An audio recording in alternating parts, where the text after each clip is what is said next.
the idea of downloads is important to me because I actually had one. I never would have gotten into one if I had had my own download experience, which I had in February of 2012, watching a lecture by Colin Andrews in Phoenix, Arizona. I get this download about the UFO field, which I'd been in at that time for 37 years.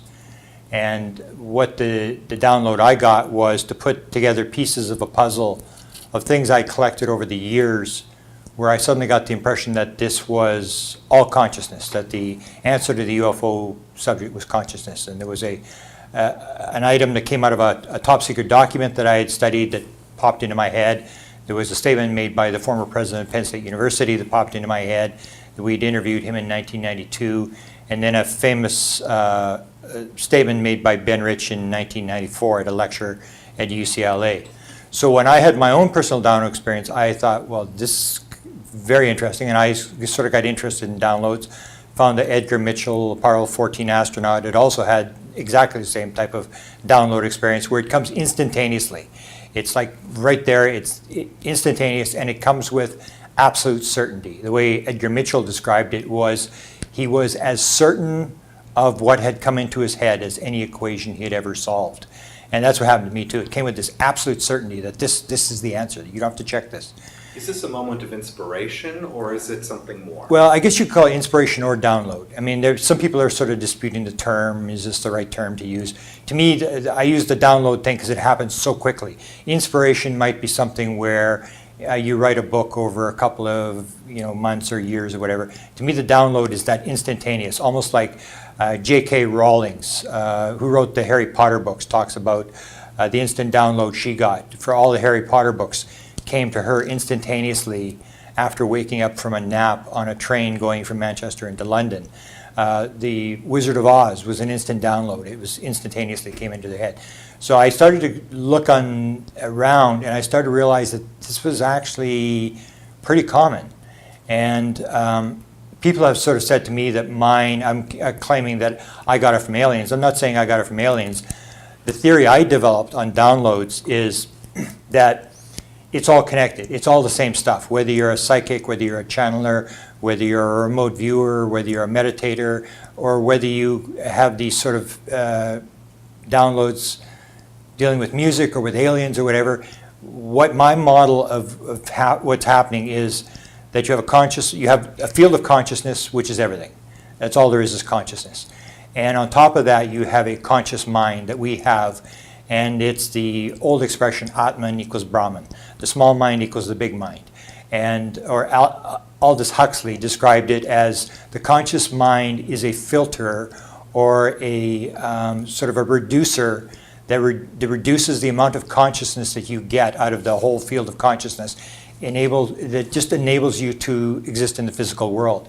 And when you can rip the filter, shut off the conscious mind, what I call the left brain, ego mind. When you can shut that down, then you are like a computer that gets the password onto the internet. And what I found after my download, and I started looking at other downloads, is that this happens all the time. It's very, very common. And I wrote a manuscript which only took me 3-4 months to put together, which is 300 pages, in which I look at downloads and inspirations is what I call it, in various fields. So I look at artists, all sorts of famous artists who are able to do paintings where they're painting two hands at the same time, two different art things at the same time. Musicians who are able to do 4 concerts in their head at the same time and stop each of the concerts, start them, stuff like that. Or musicians was big. It was a lot of musicians claiming to wake up in the middle of the night, getting songs, Yesterday by Paul McCartney, No Regrets by Paul McCartney. All these songs came in dreams.